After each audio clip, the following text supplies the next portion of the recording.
Bien, a ver. ¿Ustedes ven ahí mi pantalla? Sí, profe. Ah, bien. Listo.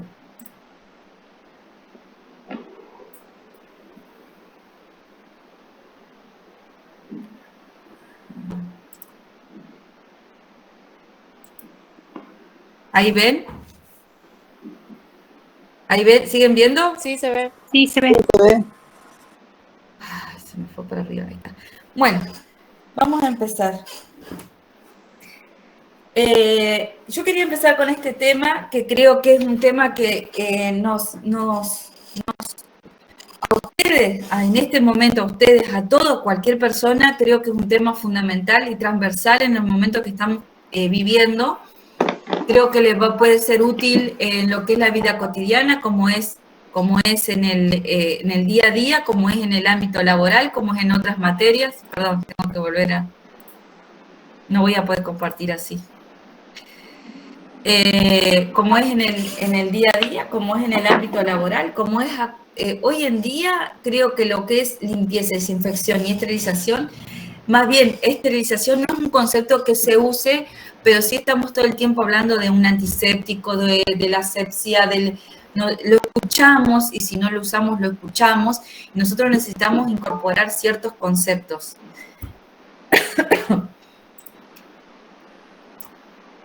Ahora bien, dentro de esto vamos a empezar a delimitar justamente vamos a retomar algunos conocimientos, algunos conceptos, como lo que es justamente cuáles son los principios en los que nosotros estamos basándonos para dar este tema, ¿no?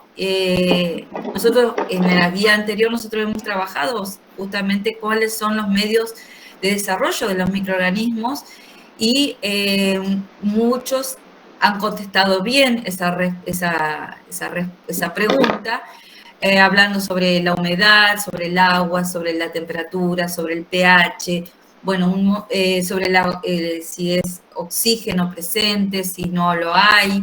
Bueno, contestaron bastante bien esa consigna, esa pregunta sobre el medio en que se necesita un microorganismo para desarrollarse.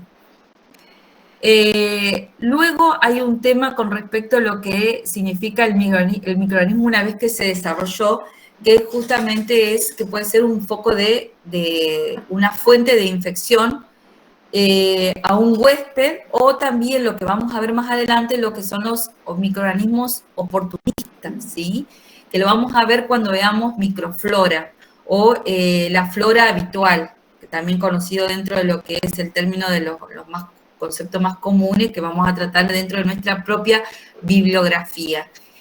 Dentro de esto, dentro de lo que son las técnicas de higienización de una herida o, por ejemplo, para prevenir, de prevención, de profilaxis, para evitar una infección, se emplean ciertos desinfectantes o antisépticos, bueno, pero justamente a veces la mala utilización de estos desinfectantes, antisépticos, pueden generar ciertas, digamos, es contraproducente en el momento de querer sanitizar una herida. Lo que podemos provocar es una irritación justamente dentro de esa herida, favoreciendo ahí aún más a un proceso de infección. Dentro de los tipos de infecciones que vamos a encontrar son dentro de las sintomáticas, las subclínicas, las agudas, las crónicas, las latentes, la sobreinfección, las infecciones cruzadas, que son cuando, por ejemplo, tengo una herida con un tipo de infección y genero otro tipo de infección, las infecciones mixtas cuando yo tengo distintos tipos de microorganismos. Tengo también pueden ser las infecciones esas que son crónicas, que son asintomáticas, pero que están esperando la oportunidad de generar algún tipo de enfermedad. Bueno, en general tenemos distintos tipos de infecciones, las que ustedes estos temas los van a volver a retomar dentro de lo que es la carrera de enfermería. Luego, según el área afectada de esta infección, puede ser local, puede ser en un pie, puede ser en una mano, por lo generalmente pueden ser los talones cuando tenemos diabetes.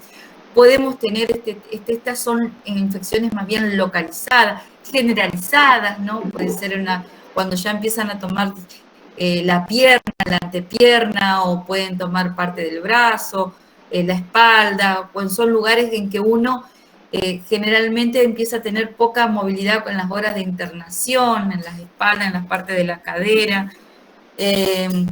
Puede ser endógena dentro del cuerpo, ¿no? Alguna infección dentro de lo que es alguna particularidad de nuestro sistema.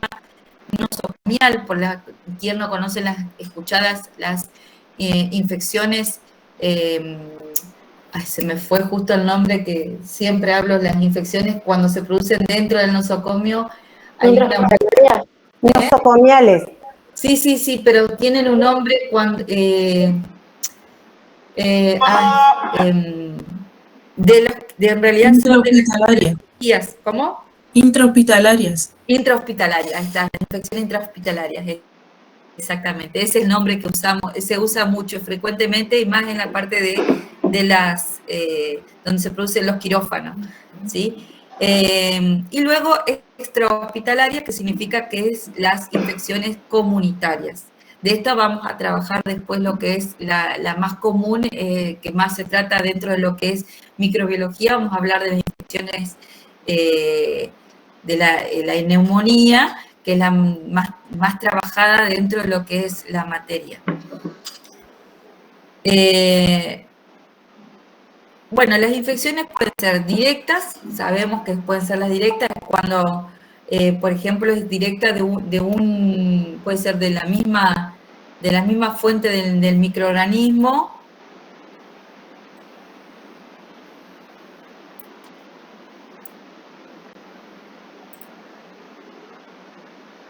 O indirecta, por ejemplo, es cuando es un intermediario o en el medio, puede ser una infección cruzada, por ejemplo, por vías aéreas. Ahí tenemos justamente la transmisión de ciertos microorganismos cuando alguien puede toser. En la tos. ¿La profe ya toma asistencia? Sí, ya tomé asistencia, Matías, no te preocupes, que ya después, al final, retomamos el tema de asistencia. Buenísimo, gracias. Mediante vehículos que pueden ser el alimento, el agua, la sangre. Bueno, la sangre ustedes ya saben fundamentalmente que es un vehículo de transmisión, por ejemplo, el VIH. Otros tipos también de vehículos pueden ser los fluidos, ¿sí? Los alimentos, cuando los alimentos están contaminados, el agua también, principalmente en verano. En estos casos, como ahora que tenemos una baja del río, los cuales conlleva a esto a una cuestión de que el agua no tiene un DBO o un DQO adecuado, y ustedes van a decir, profe, ¿qué es eso? Y eso tiene que ver cómo un químico mide la oxigenación, un biólogo mide la oxigenación, la capacidad de biodegradar la materia orgánica que tiene el río.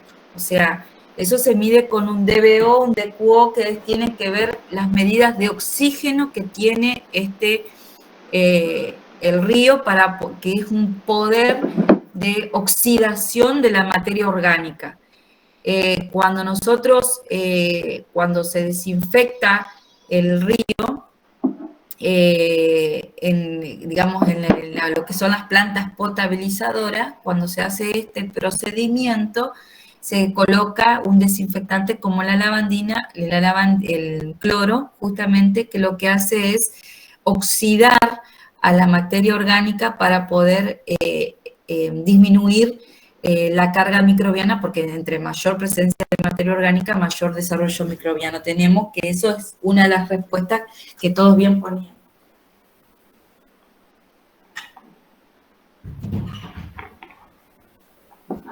Perdón, pero me abren la puerta y me despiertan la bebé y no tener los auriculares, todos hablan y acá retumba.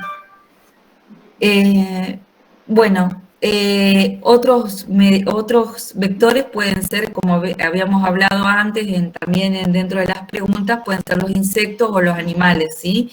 Actúan como vectores de transmisión de microorganismos, ya sean hongos, virus, también ellos mismos pueden transportar garrapatas que estén infectadas, entre otro tipo de vectores. Bueno, acá retomamos el punto de lo que son las infecciones nosocomiales.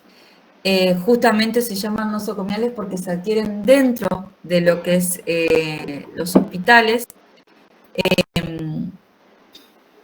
Lo que pasa acá, en esto particular, se tienen que tener en cuenta muchos parámetros, ¿no? Dentro de lo que los parámetros que podemos encontrar son la multiplicidad y la cantidad de profesionales que atienden. Acá hay una investigación re importante que es de un médico, me concentro en un tema y me olvido de los nombres. Hay un médico, ustedes lo habrán visto en alguna otra materia, que justamente estudiaba por qué en la etapa tenían 2 salas de parturientas y en una sala morían más que otras. Este médico, que ya se me va a acordar con ese es, este médico descubre, se le adjudica, porque él hizo una investigación pensando que a lo mejor eran los cuchillos o la mano del médico, descubre que el problema de la muerte de las parturientas en una de las salas era justamente la falta de higiene y los microorganismos que se incorporaban en el estado de cuando estaban pariendo, ¿no? Se les generaba una infección que subía, les generaba como una septicemia y, bueno, las parturientas morían. Y bueno, ya se me va a acordar el nombre, es uno de los, es justamente uno de los primeros que escriben las pautas de la higiene en la hora de un quirófano, ¿no? Los tratamientos de antibióticos de larga duración, bueno, también pueden generar, ya habíamos visto, habíamos hablado en etapas anteriores, de que cuando teníamos antibióticos de largo tratamiento, lo que podría generar es un tema con respecto a lo que es las resistencias a los antibióticos, y esto podría permitir como una ventana el ataque de otros microorganismos.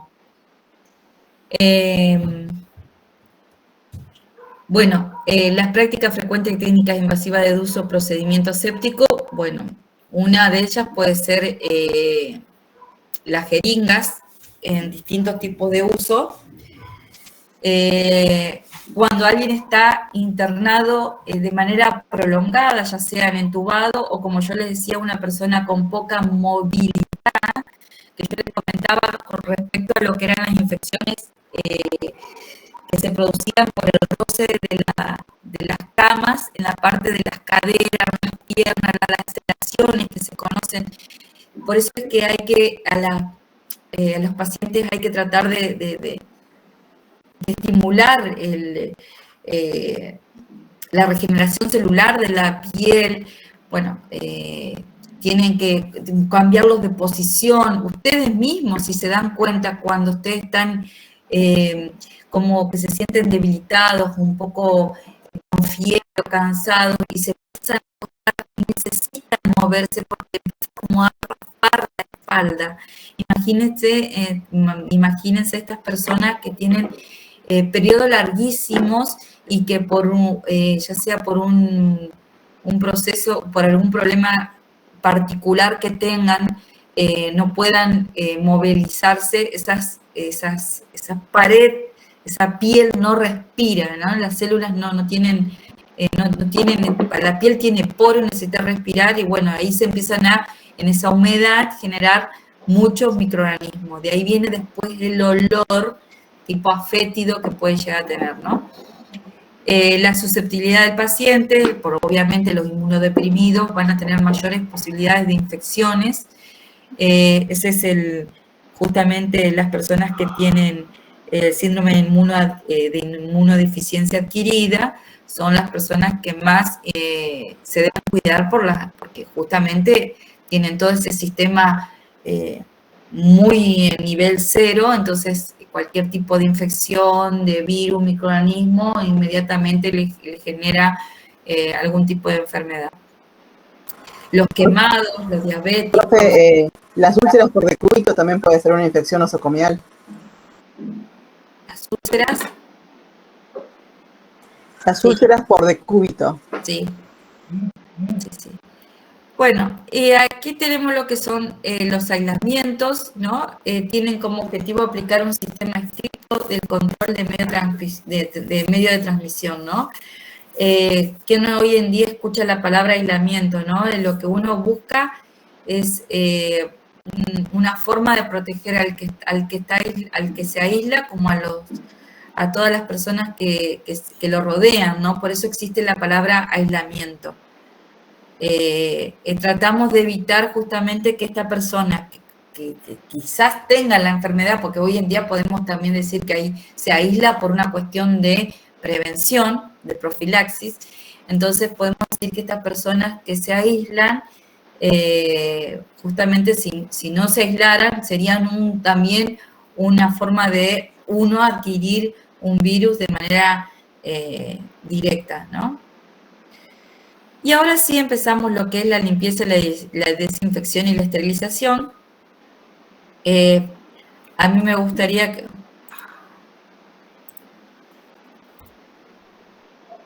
No puedo dejar... Me pongo ocultar. Ahí está. Bueno, tenía miedo de apretar el botón ocultar. Miren bien la vestimenta que tiene esta persona, ¿no? Esto parece ser una sala de limpieza, de instrumental. Y acá le tomé el cuadro, fíjense que yo les puse claramente que el capítulo 7 de conceptos básicos del libro que nosotros trabajamos, tiene este tema y es re importante que ustedes tomen la bibliografía como puntapié de estudio, no estudien de un PowerPoint. El PowerPoint es una síntesis, yo no me voy a cansar de decir eso, porque muchos me escriben lo sintético que puede tener un PowerPoint y se olvidan de todo lo enriquecedor que puede ser leer una bibliografía, porque a veces la bibliografía uno lo lee, tiene una hoja, pero al leer esa hoja te queda justo en la memoria lo del PowerPoint, ¿sí? Así que nunca me voy a cansar de decirles que nunca olviden que el PowerPoint es simplemente un apunte. Dentro de lo que es la clasificación de los tipos de materiales y los riesgos de infección, vamos a poder determinar qué tipo de desinfectantes vamos a utilizar, ¿no? Según el nivel de desinfección que yo quiero generar. En un laboratorio tenemos distintos tipos de niveles de desinfección.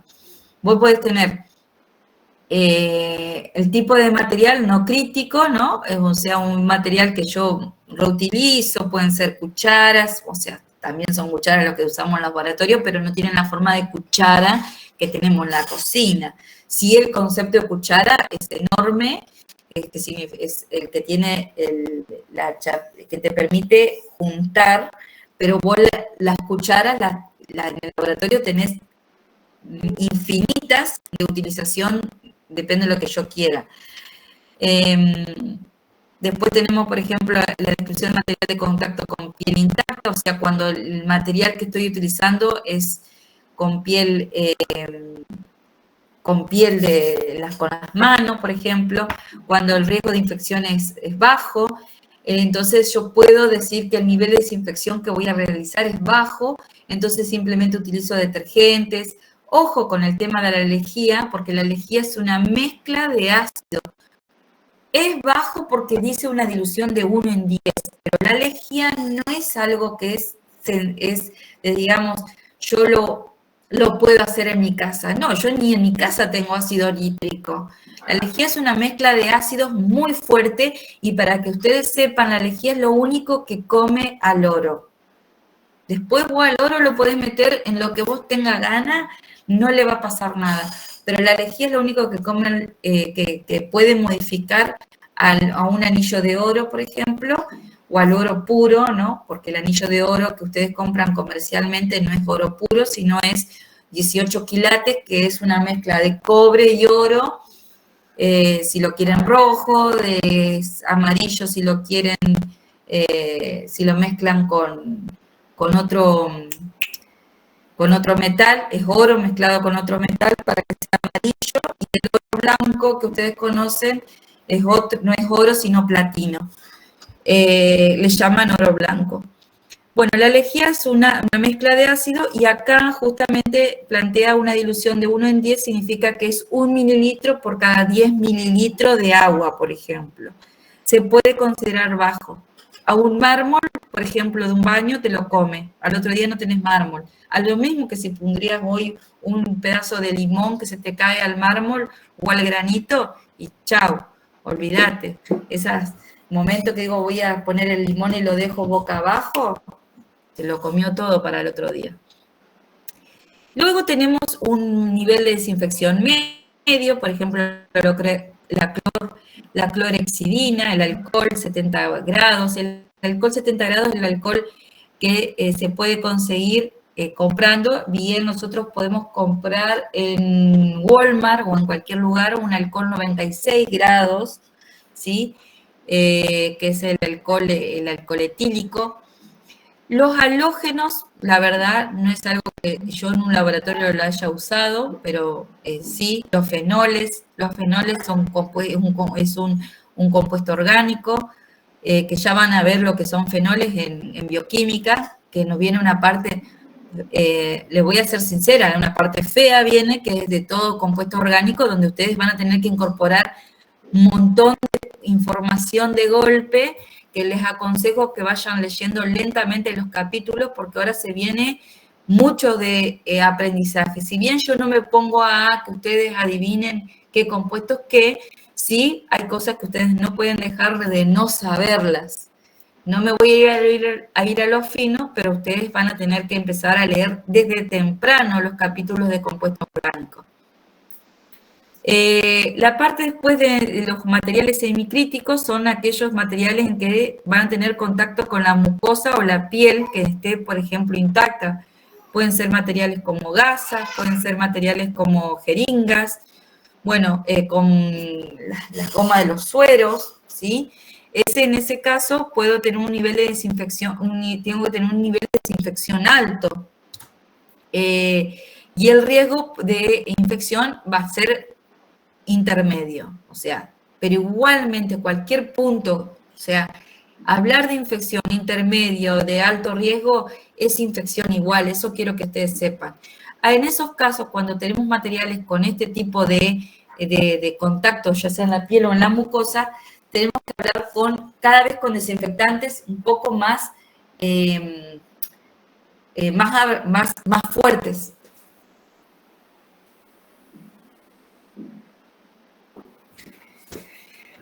Entonces, ahí podemos tener, por ejemplo, la glutaraldehído, ortoftaldehído. Eso, las palabras glutaraldehído, eso, bueno, a mí me interesa que ustedes sepan que eso viene de un aldehído. El aldehído es un grupo funcional, es un ácido carboxílico dentro de los compuestos orgánicos, que ya lo vamos a ver más adelante. En la otra materia. Y la palabra orto es la posición en la que está uno de los componentes que hacen al ortoftaldehído. Tenés el grupo aldehído y orto hace la referencia a la posición. Así como vamos a ver los enlaces cis, trans, vamos a ver las posiciones alfa, beta, está hablando a la posición del enlace. Cuando ya tenemos a nivel tridimensional la molécula, pueden estar por ejemplo, esta es una situación de una molécula, ¿sí? Y si la queremos ver a nivel tridimensional, ¿sí? Acá, si yo pongo algo acá y otra acá, ahí está en posición trans, ¿sí? Y cis es cuando están las dos posiciones acá, están juntas, cis. Trans es así. Por eso ustedes ahora la van a escuchar muchísimo en lo que es las etiquetas de los libres de trans, de grasas trans. Apagó la cámara, profe. Usted está presentando algo, profesora, porque yo algo. Se ve. no, porque Está utilizando las manos para Sí. enseñarnos la posición molecular en 3 dimensiones. Ajá, ¿ustedes me vieron? No, algunos no vimos. no, profesor. Si no me Es que ven, está usando la es un cámara problema de Wi-Fi. frontal. Si no me ven, es Yo no lo vi. un problema de Wi-Fi. Bueno. Bueno, eso tiene que ver con respecto a las posiciones cis o trans, ¿sí? Lo mismo es con la posición orto, para y ortos, cis y para. Cuando vos tenés una molécula como ya vamos a ver el benceno, tenemos la posición para, ¿sí? Es así. Cuando tenemos un benceno, ya vamos a ver lo que es una molécula de benceno, una compuesto orgánico, tiene una forma de un hexágono, así, a ver. Así vamos a poner, y la posición para es así. La posición orto es cuando están juntas, la posición cis es cuando pasa, pero ya la vamos a ver. Entonces, eso tiene que ver con eso. Peróxido de hidrógeno es el agua oxigenada, hidrógeno 2, oxígeno 2, peróxido. Peróxido justamente es un óxido de hidrógeno, agua. El agua es un peróxido, sí. Bueno, me pueden llegar a tironear la oreja, pero bueno, el agua es un óxido, y luego tenemos los peróxidos, que son justamente que pasa un estado de oxidación el oxígeno a -1, y de ahí viene el H2, oxígeno 2, peróxido. Ya cuando queremos un nivel de esterilización, o sea, de asepsia total, ausencia o la disminución máxima de microorganismo presente, vamos a necesitar un autoclave de vapor. Esto es lo más común que puede llegar a ver, creo, debería, no sé, yo nunca estuve detrás de la escena de un quirófano, pero ambos que se utilizan, los médicos, si no me equivoco, me parece que se lavan en autoclave por vapor. Es como el autoclave es, chicos, como la olla a presión de la abuela, ¿sí? Donde ahí luego ya van a ver, en este caso se pueden utilizar además autoclaves, óxido de etileno, gas plasma, ahí está el gas plasma de peróxido. ¿Se acuerdan que yo les hablé de los estados de agregación? Eran 4, que les dije que era gaseoso, líquido,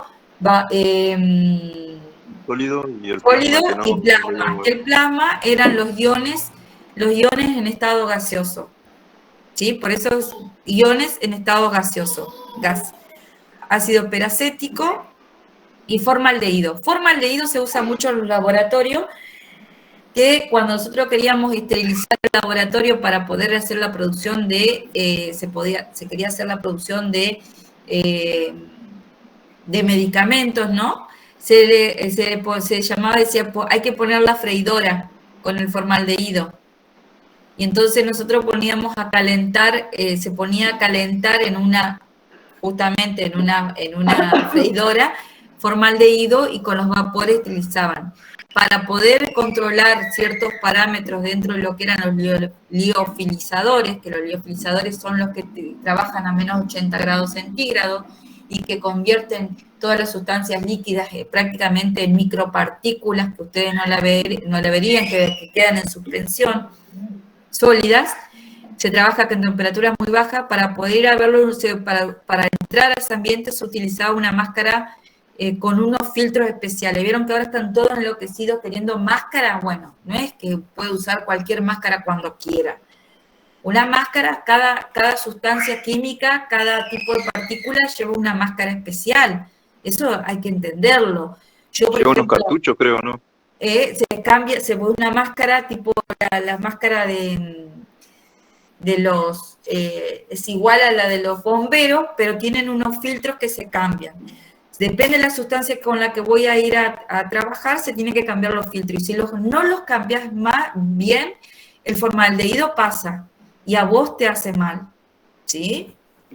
Tanto es así de que hay un cierto rumor, porque nunca se pudo comprobar, que había una chica en la planta trabajando embarazada y lo pierde, ¿no? Y le queda a ella la duda de haberse puesto mal la máscara, haber entrado a controlar el frisador, porque esas cosas pueden pasar. Por eso hay que tener mucho cuidado y tener conocimiento de causa y conciencia de dónde y cómo voy a trabajar yo.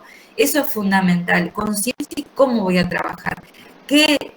¿Cómo estoy yo capacitado? A ustedes, nosotros les damos los conceptos, ¿sí? Pero el mayor conocimiento lo van a tener de la práctica. Perdón. Tengo una consulta. ¿Se me escucha ahora, profe? Se rompió. Justo que le tengo que Llegó Armando. Sí, chicos. Sí, se te escucha. Sí. Profe, una consulta. Ahí habla sobre... Justo sacó el cuadrito, quería ver el cuadrito. Ahí está. Usted dice... Acá habla de los niveles, ¿no es cierto?, de desinfección y del riesgo, ¿no es cierto? Pero eso habla sobre la acción, ¿no es cierto? Pero no habla sobre, por ejemplo, nosotros que vamos a usar detergente o clorexidina para quizás lavarnos las manos. ¿Ya hagan Usarlo, ustedes? claro, usarlo, No. usarlo en repetidas veces. A ver, vos tampoco vas a ir a agarrar lejía, un ácido, una mezcla de ácido. No, pero yo hablo de la cantidad de veces. A ver, siempre pongo de ejemplo, pero por ejemplo, mi señora que usa mucho detergente, en el caso especial en la terapia, termina con lesiones en las manos, y gran parte de sus compañeros también. Bueno, pero no usa guantes. Sí, pero claro, bueno, pero el lavado de manos es con un detergente especial, digamos, no es un detergente Claro, te entendí. El que algunas veces viene rojo, que es como un desinfectante. Claro, acá como pequeña crítica, ¿no? ¿Cuál es el problema? Yo te digo cuál es el problema. La piel tiene un pH pH de 5, ¿sí? Por debajo y por arriba, obviamente vas a tener distintas dificultades, vas a tener distintos crecimientos, le vas a permitir a los microorganismos que crezcan, depende de lo que tu pH de la piel, ¿sí? Le vas a dar la oportunidad, por eso viene el microorganismo oportunista, algunos que otros crezcan según el pH que vos tengas de tu piel. Segundo, la piel es grasa, y es grasa por una razón, porque la grasa, que la piel tiene una cubierta de células muertas, que por eso que los virus son inertes, porque nosotros tenemos virus, pero no nos hacen nada porque nosotros tenemos células muertas. Y también tenemos una cuestión de que tenemos grasa. Al ponernos... Perdón. Bueno. Se despertó la Bendy.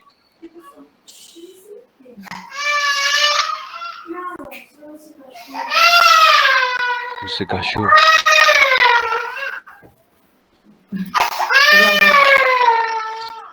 ¿Se le cayó, profe?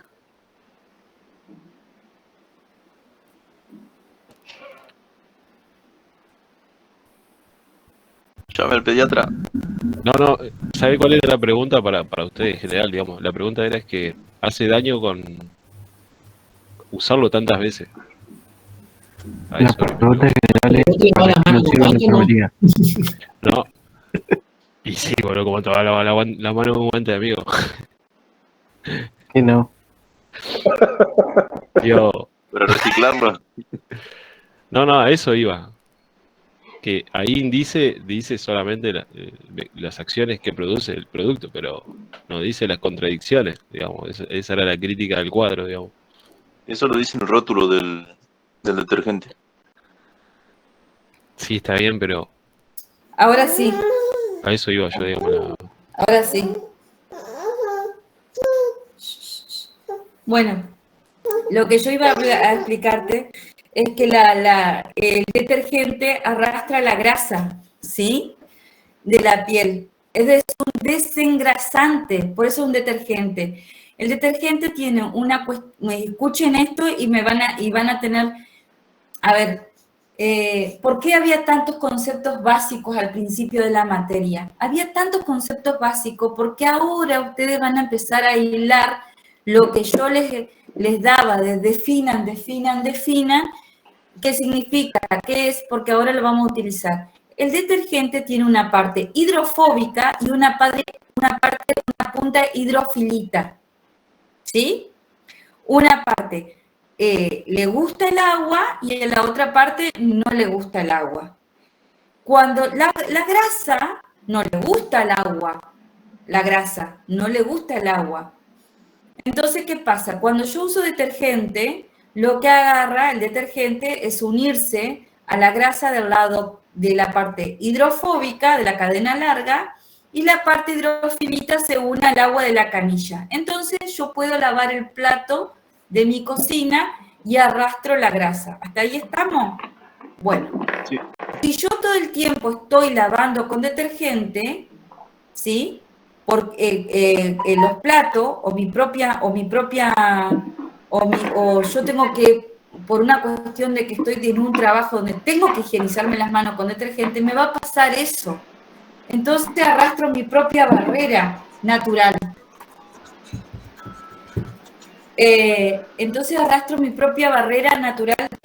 De protección. Otro concepto más que ya vamos a ver más adelante, barreras naturales. Entonces, eso que le pasa a tu mujer, a tu esposa, le va a pasar justamente porque en el rubro en el que está, en el trabajo que está, el detergente hace eso, arrastrarle toda la grasa de lo que es las manos. Y lamentablemente y lastimosamente sí le va a pasar eso. No hay algo distinto que no le lastime el jabón porque justamente está continuamente trabajando con detergentes o con jabón. Lo mismo le pasa a ustedes cuando algunas de ustedes seguramente lo perciben, se lava con agua muy caliente, porque le gusta bañarse con agua muy caliente, y además me lavo mucho con jabón. Me encanta tanto el jabón del Lux o el jabón del que sea, y me baño. ¿Qué pasa? Salimos con la piel dura. ¿Y por qué salimos con la piel dura? Porque arrastramos toda la grasa natural de nuestro cuerpo.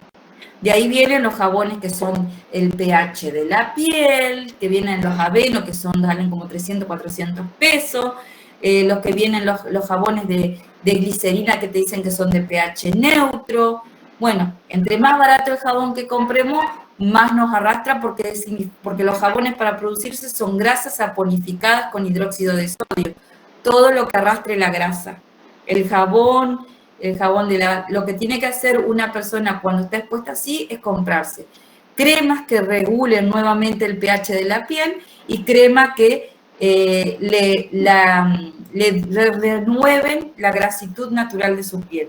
Yo no soy dermatóloga, tendría que ir a un dermatólogo que le diga y le explique justamente todas estas cosas, pero eso no va a tener mejoría, me parece a mí, porque le pasa a cualquiera que hasta uno que esté lavando, que sea lavacopas, le va a pasar.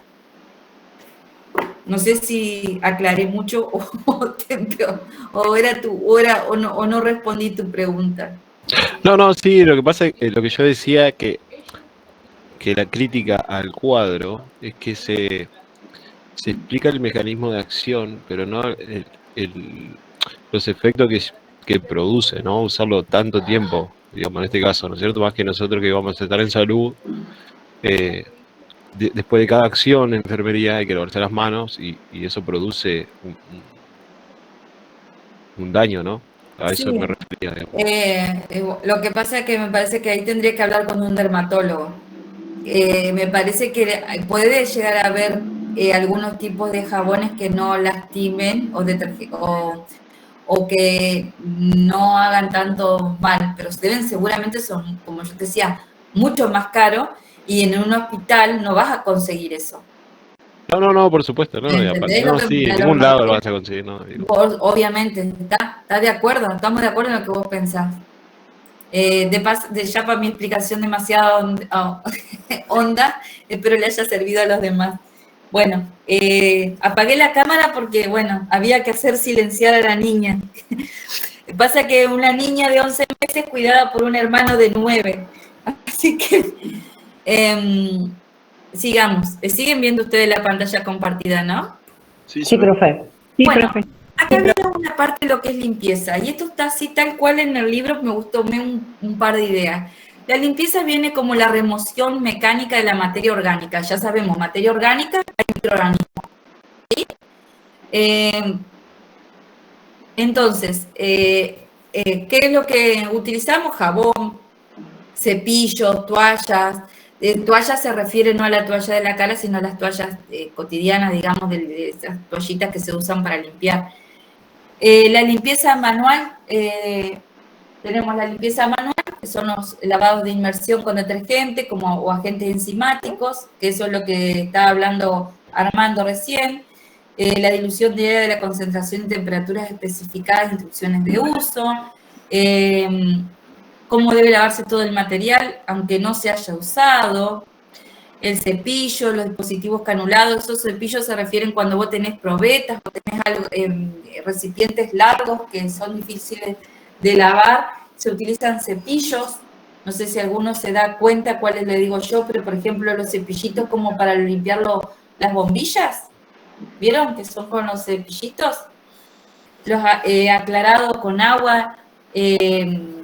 Bueno, acá habla de aclarados con agua, nunca con suero salino, ¿no? Porque justamente la limpieza lo que uno quiere es eliminar cualquier tipo de resto y no vas a usar algo que tenga sal y que me deje un resto, ¿no? También habla de la inspección de cuando se seca el material. Algunos se secan, digamos, al aire seco, al aire. Y lubricación de las piezas articuladas, porque sabemos que tanto en laboratorios como en ciertos usos frecuentes de quirófano pueden haber ensambles de equipos de vidrio en los cuales tienen pequeñas piezas que necesitan ser lubricadas para que no se rompan los vidrios con la fricción al momento de ensamblarlos, ¿no? Limpieza por ultrasonido. Esto yo lo utilicé cuando estuve en el CONICET. Cuando estuve ahí, utilicé esto, es lo mejor. A mí me encantó. Es como una piletita, ¿sí? Es como una piletita. La llenás de agua, pones todo lo que es los matraces aforados, todo lo que vos necesitas hacer mezclas de soluciones. Que sea material de vidrio, no podés poner un tapón, no podés poner algo plástico, porque esto trabaja con vibraciones moleculares del agua. Entonces, le poníamos una gotita de un desinfectante y eso se lavaba solo. Chau. Se apagaba, se sacaba y si ponías el dedito es como que te corría una corriente eléctrica por el dedo. Bueno, cosas que uno hace que ahora no lo haría. Y entonces, después de eso lo sacas, se enjuaga, ¿sí? O no se enjuaga o se deja que se seque de manera invertida. O sea, que todo lo que era como un vaso o un matraz aforado, lo dejamos como en un palito invertido para que caigan las gotitas. Así como ustedes cuando dan vuelta un vaso sobre una rejilla, así lo hacíamos, pero en otro tipo de rejilla, ¿sí? Obviamente no pueden ser componentes ópticos ni canulados, ¿no? Esos son que tienen como canulados, bueno, ya se saben lo que es canulado, ¿no? Y materiales con incrustaciones secas. Con los que tengan, por ejemplo, tipos de gomas, Se sitúa entre los 40 y 60 grados, evita la coagulación de proteínas. Los materiales tienen que estar totalmente abiertos y sumergidos, esa es otra, ¿sí? Obviamente, para que todo el agua penetre en todos los vasos, por ejemplo, tienen que estar sumergidos totalmente, como cuando ustedes llenen la tina de agua, que caiga el vaso lleno de agua. O si tengo una botella, la lleno de agua y que se hunda. Bueno, esa es una. Y después la limpieza mecánica, ya con desinfectadores o túneles, prelavado con agua fría, lavado con detergente, aclarado, desinfección agua caliente, secado usando aire caliente. El secado usando aire caliente es como ponerlo en una estufa. A eso le llaman secado de agua caliente, usando aire caliente. Como que ustedes prendan el aire acondicionado en caliente, a 30, 35 grados y el aire circule caliente y lo seca. En la desinfección del agua caliente es claramente como nosotros hacemos con una mamadera, ¿no? Hervimos agua y lo llenamos de agua y que mate todo lo que tenga que matar a 100 grados centígrados por 5 minutos. Cuando se entibió el agua, tiramos el agua y tenemos desinfectados las mamaderas, las siliconas y todo lo demás. Otra vez.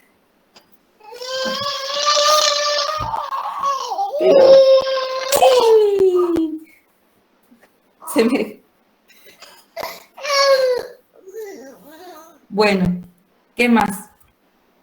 La desinfección, ¿no? La desinfección tiene que ver con la eliminación de los microorganismos patógenos de los objetos inanimados. Eso se refiere a todo lo que son el material que se está utilizando, con la excepción de las endosporas bacterianas. ¿Qué quiere decir esto? Las bacterias pueden generar endoesporas, que son un estado en las que los microorganismos, las bacterias sobreviven, ¿sí? Imagínense como que se ponen como unas lentejas las endosporas, las endosporas. Las bacterias se ponen como unas lentejas y como que se encapsulan y sobreviven a las altas temperaturas, quedan como en estado letargado. ¿Sí? ¿Alguien habló? ¿Alguien habló? Que era como cápsula. Claro, una cápsula.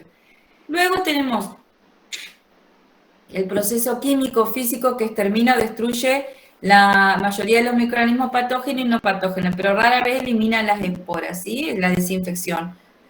Se utilizan sustancias desinfectantes, ¿no?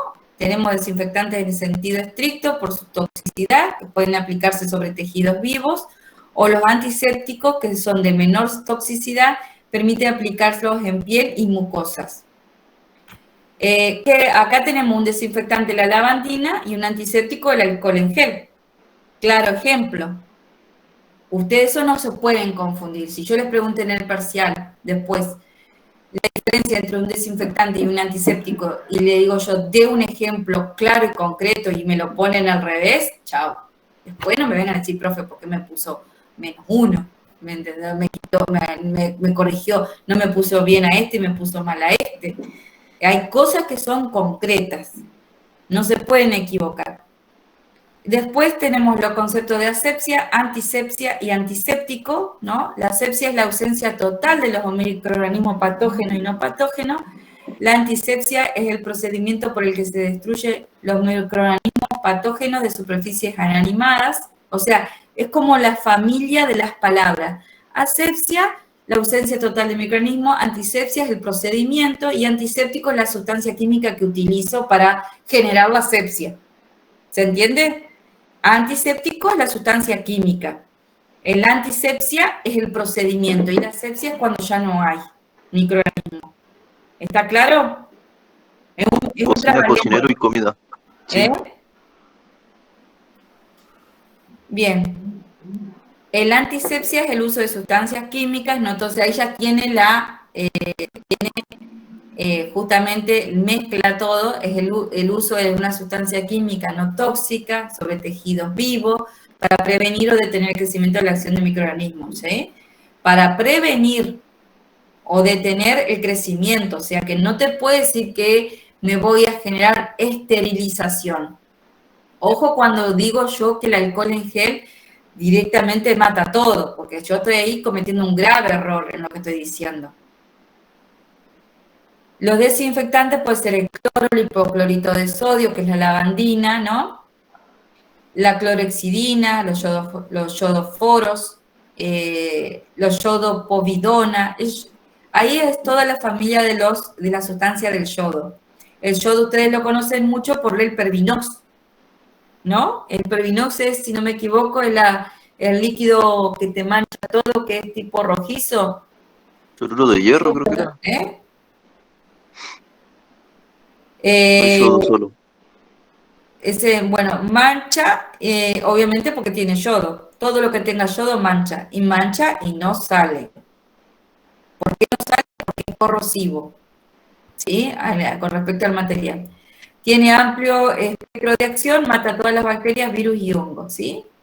Ahí estamos hablando de desinfectante. ¿Sí? El desinfectante, recuerde que no se utiliza en lo que es las mucosas, ni la piel, ni nada de eso. Un desinfectante es lo contrario de un antiséptico. El alcohol es un antiséptico y un desinfectante. Acá tenemos algo en común. Acá yo lo estaba por eliminar para que no genere problemas, ¿sí? Porque no me gustaba que estuviera acá, pero bueno. Después tenemos el formaldehído y el glutaraldehído. Y acá tenemos lo que son los formoles. Así se compran en los laboratorios en bidones. Desinfección de alto nivel, tenemos la acción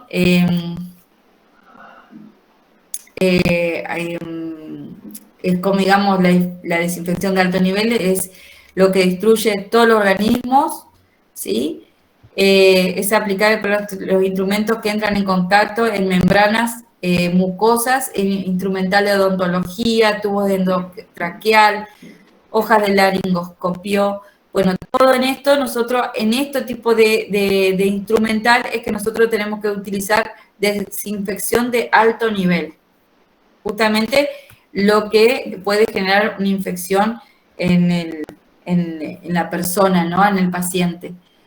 Algo que puede pasar muy común, por ejemplo, es en un quirófano, cuando están por operar, algo muy común es cuando están por poner clavos. Cuando están por poner clavos a una persona que estaba con una fractura, una fractura de la que sea, los clavos vienen sellados. Si el médico detecta que los clavos que vienen están abiertos, no puede operar.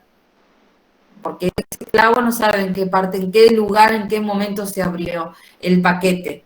Siempre tienen que venir sellados, hasta lo último, porque vienen justamente totalmente esterilizados. Recuerden, en primer auxilio tienen que haber visto ustedes que cuando alguien tiene una fractura expuesta, lo primero que se hace es buscar algo limpio y taparlo. ¿O no lo han visto eso en primer auxilio? Sí, totalmente. Esperar que venga la ambulancia y no se toca la herida con nada hasta que... Toca y se tapa para que no siga la proliferación, digamos, que no se sigan incorporando microorganismos, porque una vez que un microorganismo se instala dentro del hueso, genera una infección, ¿sí? Estamos hablando del hueso, donde se infectó el hueso, se amputa. Por eso es que es tan importante que tengan conocimiento ustedes. No digo que ustedes van a estar dentro del quirófano, pero sí están alrededor de todas esas situaciones. Bueno, después tenemos los físicos, los químicos, bueno, no voy a tener mucho para que ustedes lo puedan seguir leyendo tranquilos, desinfección de nivel intermedio, los usos, bueno, seguimos hablando de lo mismo, agentes desinfectantes, ahí volvemos a hablar de lo que son utilizados para la asepsia de la piel, lavado quirúrgico de herida, inserción de catéteres, sondas, también se emplea para la desinfección de paredes, mesas, pisos. Las soluciones deben prepararse cada día, que son de yodoforos.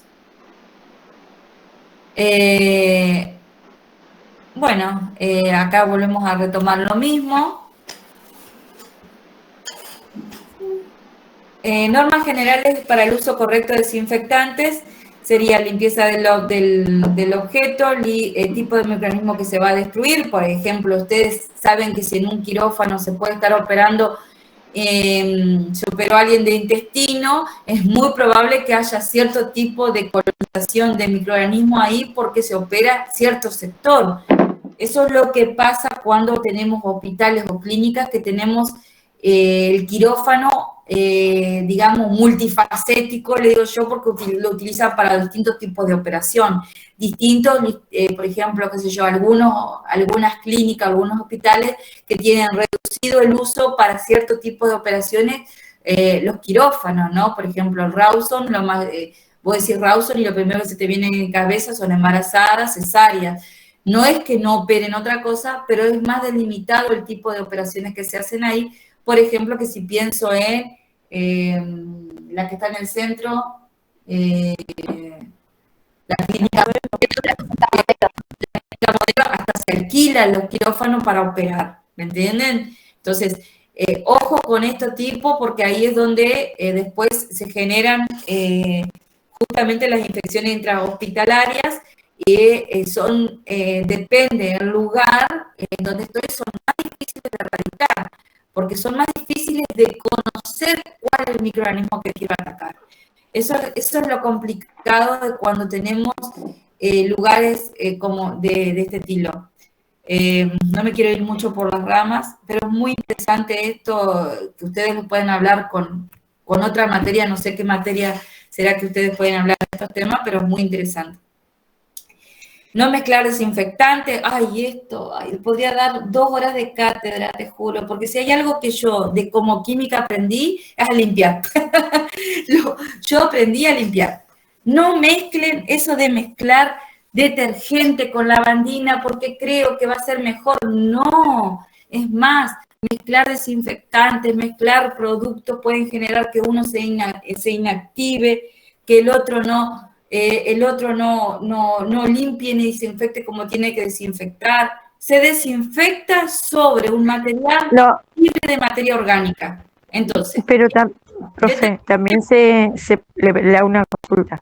También se desinfecta así, echando detergente, después se lava con agua y después, por último, la lavandina. No, se desinfecta con detergente. No se le echa. Se limpia, se saca la materia orgánica, lo que expliqué hoy. Se limpia, se hace una limpieza, pero la desinfección es muy baja, muy baja. ¿Se entiende el concepto? Es muy bajo la desinfección. La lavandina es un desinfectante de nivel intermedio. Claro, pero yo pensé que se hacía así primero. No. El detergente arrastra toda la materia orgánica y la suciedad. Luego, con una dilución de lavandina, desinfecto. Y si depende del tipo de concentración de lavandina, enjuago, si no, directamente dejo la lavandina y limpio en seco. Por eso siempre hay que leer los materiales, lo que utilizo, lo que compro, las instrucciones. Yo siempre leo las instrucciones. Profe, yo tengo una pregunta. Sí. Con el tema del amonio cuaternario que se está usando ahora, muchos no dieron especificaciones, pero con el tema del COVID empezaron a usarlo todos, digamos. Sí. Pero no hay una especificación de que para qué sirve, o sea, desinfecta y nada más. Amonio cuaternario es la solución amoniacal. Amoníaco vos tenés en el Odex, en el SIF. ¿Entendés? El amonio cuaternario es la solución amoniacal. Vos, por ejemplo, sales de amonio se usan como fertilizante. O sea, al químico, al compuesto no hay que tenerle miedo, sino ¿qué es? Le llamas amonio, ¿cómo es el compuesto amonio cuaternario? ¿Cómo lo preparás? ¿Cómo te dan para desinfectar? ¿Me entendés? Porque después amonio cuaternario es un... A ver, no me quiero ir mucho porque quiero terminar este tema y quiero que nos quede bien. Mirá. Ahí tiene uso, ¿ves? ¿Ves? Esto es el amonio cuaternario. Acá tenés cada uno es un radical. Esto es un compuesto orgánico, un R. Es un catión. Ve ahí dice, cada grupo alquilo, el grupo arilo, esto es lo que vamos a ver en orgánica. Las R siempre, radicales R siempre son grupos orgánicos. A diferencia del ion amonio, que es el que yo te decía de la solución amoniacal, y los cationes de amonio primario y secundario y ternario, bueno, están cargados permanentemente independientemente del pH de la solución. Ahí está. Es distinto al que yo decía que era la solución amoniacal, el amonio. Y después uso para limpieza, ¿ves? Vos ponés y te sale para limpieza. Dentro de eso, acá te dice, mirá, uso de mascarilla y del distanciamiento. Acá. Se ve que es un desinfectante de nivel alto. No Claro, sé. por eso era mi pregunta, porque viste que en algunos lugares entras y te desinfectan con amonio cuaternario, pero no te dan una especificación si se puede usar en manos, piel y todo eso. Pero eso está en lo que nosotros vimos recién. Eso tiene que estar en cualquier tipo de hoja eso se encuentra. Eso no es que... Eso que vos estás preguntando está escrito en cada especificación en la carta del compuesto. Cada compuesto tiene una carta de presentación. ¿Cómo te puedo decir? Como una norma de una cartilla, que ahora no se me fue el nombre, es una cartilla, digamos, que te da los rangos de qué es lo que, si es tóxico, si no, si sí. Eso lo podemos encontrar. Pero déjame que ahora no te lo voy a buscar, pero te lo puedo encontrar lo que es la cartilla. Bueno. Todos los compuestos orgánicos, los inorgánicos, los orgánicos, los que se usan de limpieza tienen. Ya te voy a ver, a ver si lo encontramos. Ve, acá está, ¿ves?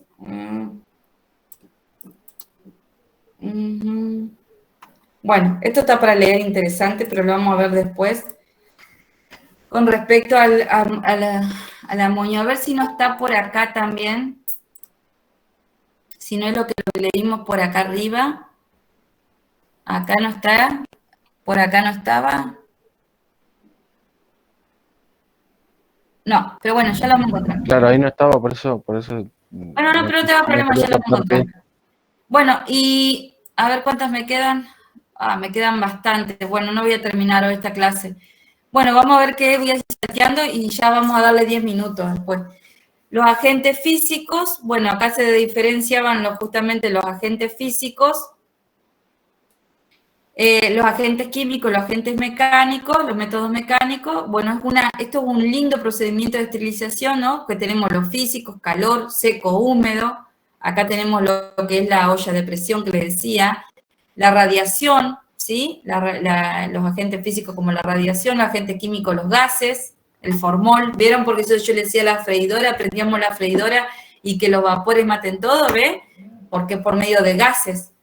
Peróxido de hidrógeno, como plasma, métodos mecánicos, filtración de líquido y de aire.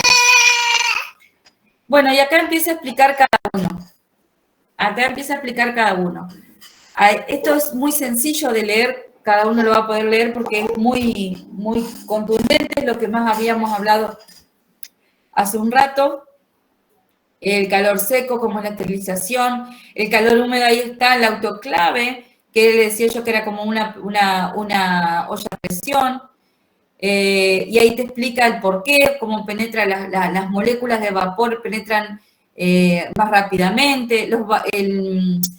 El calor seco, porque las moléculas de agua conducen mejor el calor que las moléculas de aire, ¿sí? Se esterilizan a una cierta temperatura, tengo que llegar y lograr unos 121 grados centígrados. Esa es la temperatura que nos permite determinar de que estamos en un medio estéril. Obviamente, el agua hierve a 100, pero el vapor, vieron que el vapor quema más que el agua hirviendo. Eso es porque la temperatura llega a más temperatura, más alta temperatura, todo lo que es temperatura, a lo que está en vapor.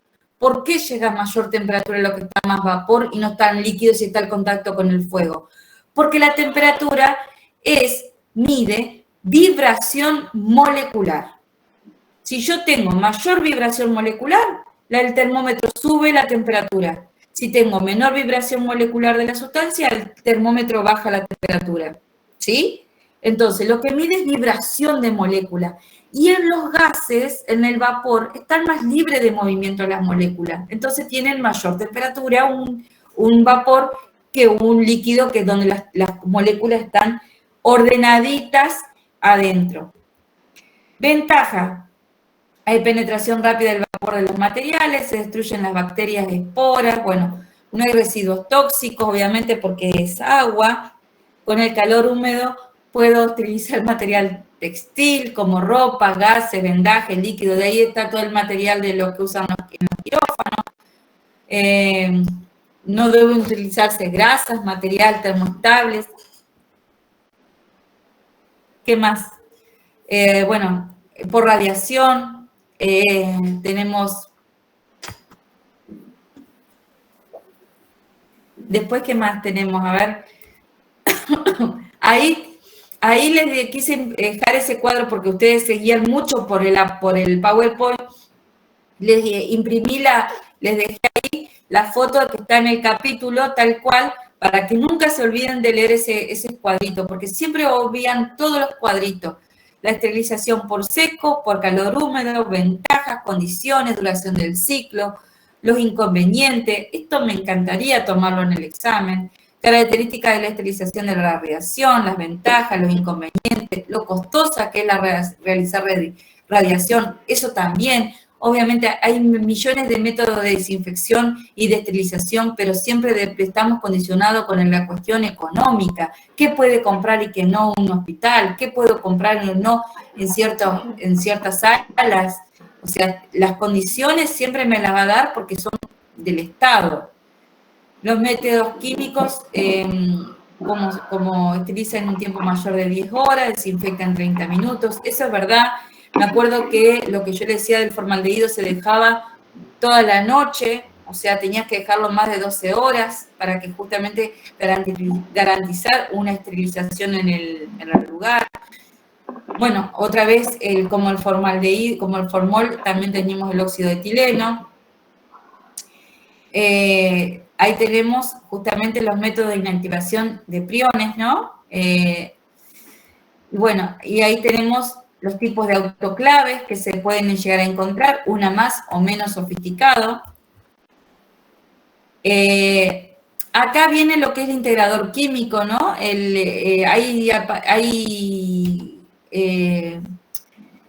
Digamos que hay métodos que me permiten saber si está esterilizado o no. Obviamente estos materiales son carísimos.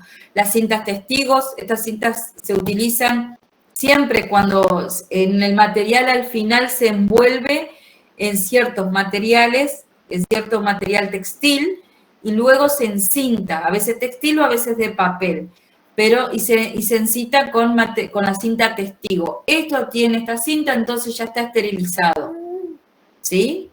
A eso se le llama cinta testigo.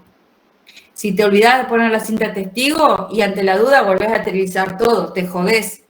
No fuiste prolijo en ese aspecto.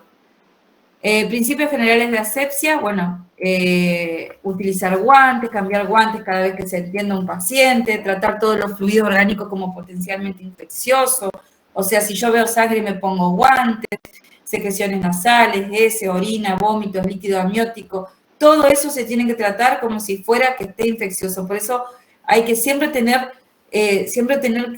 cuidado cuando voy a acercarme a algún lugar o a un paciente. No siempre vamos a tener al alcance todas las herramientas, pero siempre tenemos que ver qué manera nosotros nos podemos cuidar mejor.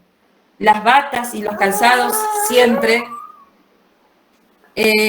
Cuidado con las salpicaduras, los aerosoles, cuando alguien estornuda, alguien tose, la exposición a gérmenes, o sea, la cantidad de ventanas abiertas, la circulación cruzada, bueno. ahí está, vuelve a repetir lo mismo, que ante la duda siempre tengo que volver a trabajar, a volver a esterilizar.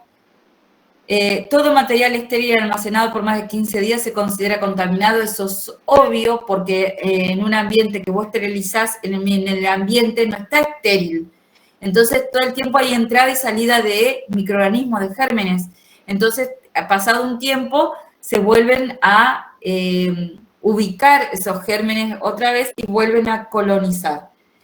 Entonces, siempre se vuelven a lavar. Obviamente, cada laboratorio, hospital, clínica, lo que fuese, tiene un protocolo o un POE, que se llama un procedimiento organizativo, de cuánto tiempo yo puedo volver a utilizar eso.